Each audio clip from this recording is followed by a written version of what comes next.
Kemarin aku ada bahas tentang plot twist tentang ibu dan anak yang sama-sama melakukan kasus di mana mereka membuat korban tidur terus mayatnya dibakar.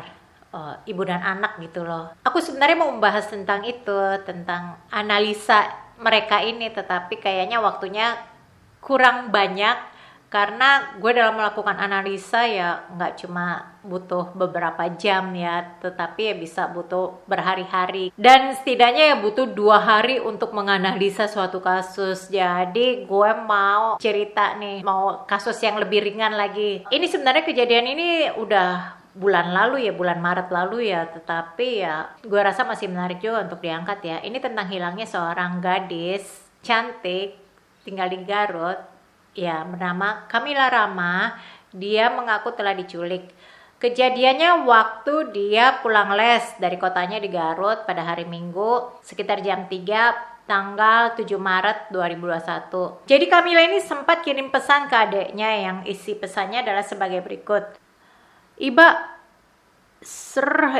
aku kayaknya translate ke bahasa Indonesia aja ya, karena dia tulisnya singkat-singkat, apalagi bahasa Sunda aku kurang gitu ngerti. Nih dia, Iba mandi. Kenapa di start dengan mandi?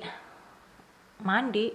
Sarah, ayo. Sarah, tolong saya dibawa mobil putih. Saya nggak tahu mau dibawa kemana, saya pusing, tas saya nggak ada. Sarah, tolong dong, saya dibawa sama bapak-bapak. Terus dibalas sama adiknya ini namanya Sarah. Teteh, di mana? Teteh, di mana? Oh, startnya Iba. Startnya mandi. Kayaknya kalau ngebaca ini agak aneh ya kalau gue sih ya. Karena dimana pada saat dia memulai ini, dia bilang itu dia dibawa mobil putih dan dia nggak tahu karena dia pusing dan dia lihat tasnya nggak ada. Ada keanehan yang di sini ya. Karena pada saat ini yang gue lihat sih, kok anehnya kenapa si Camilla ini kontak adiknya? Kan dia bilang dia dibawa sama bapak-bapak. Seharusnya pada saat dia kirim WhatsApp ini yang dikontak adalah bapaknya, bukan adiknya. Kan sama dong, bapak-bapak sama bapak-bapak. Ini kenapa adiknya? Terus dia bisa ketik pesan ini. Ini ketik pesannya lumayan panjang loh, walaupun dalam 1 menit ya. Kenapa dia nggak share log aja? Itu lebih cepat lagi daripada dia ketik-ketik. Atau dia foto orang yang sudah culik dia itu.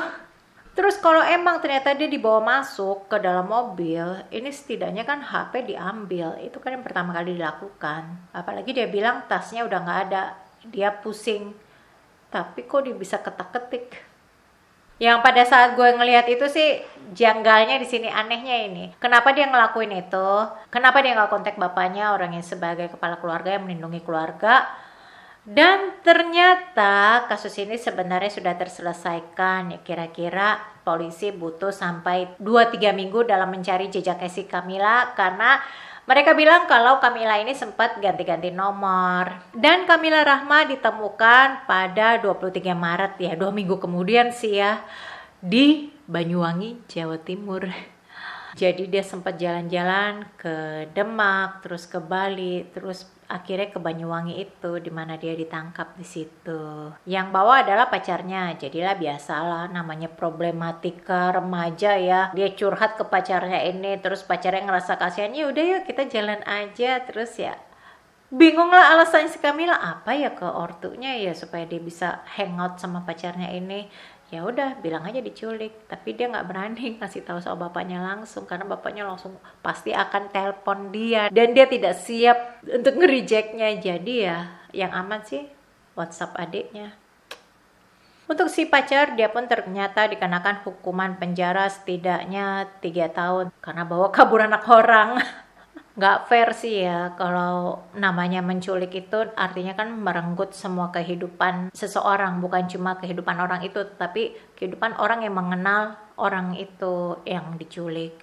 Jadi ya memang kalau kasus penculikan itu memang seharusnya dihukum berat, sama kayak pembunuhan seharusnya.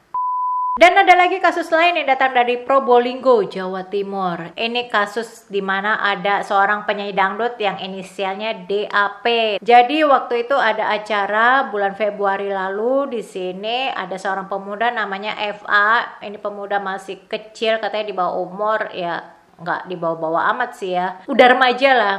Dia ini berkenalan dengan DAP, terus mereka tukeran nomor telepon. Beberapa hari kemudian si DAP minta FA supaya datang ke rumahnya. Di situ si FA ini dikasih minuman keras, dan sesudah agak-agak melayang si FA diajak masuk ke kamar, dikunci, terus ya udah deh. Setelah dari sini si FA juga diajak ke kos-kosannya, terus juga ke rumah kontrakannya yang ada di tempat yang lain. Bapaknya bilang kalau anaknya dicabuli, jadi bapaknya tidak terima kalau FA anak cowoknya ini dicabuli, diperlakukan seperti itu. Dan dia pun akhirnya melapor ke kepolisian. Kasus ini ya kayak ditertawakan. Cowok diperkosa cewek itu kayaknya agak-agak aneh ya, tapi ya memang hal ini juga bisa terjadi sih. Karena kalau yang gue lihat di sini, kita seharusnya nggak boleh lo ngetawain hal ini ya, karena yang nggak terima adalah bapaknya si korban, bukan si korbannya, bukan si FA-nya. Coba kita lihat dari kacamata orang tua FA. Setidaknya dia sudah berusaha sekuat tenaga mendidik anaknya, mempersiapkan anaknya untuk menjadi calon suami yang baik bagi calon mantunya di masa mendatang. Tetapi ternyata harapan orang tuanya buyar gara-gara dia ketemu janda beranak satu. Kayaknya sebagai orang tua mungkin agak-agak kurang rela gitu ya, anaknya kok diajak buat ngelakuin hal yang itu. Apalagi si DAP ini sudah terlanjur mengambil keperjakaannya si FA. Ya pastilah kecewa banget ortunya. Oke, begitu aja. Besok atau lusa mungkin gua akan mulai membahas analisanya si Aulia Kesuma dan anaknya si Giovanni Kelvin, tapi nanti aja ceritanya ya kalau sempat. Terima kasih untuk kamu yang telah menonton videoku ini. Jangan lupa like dan subscribe.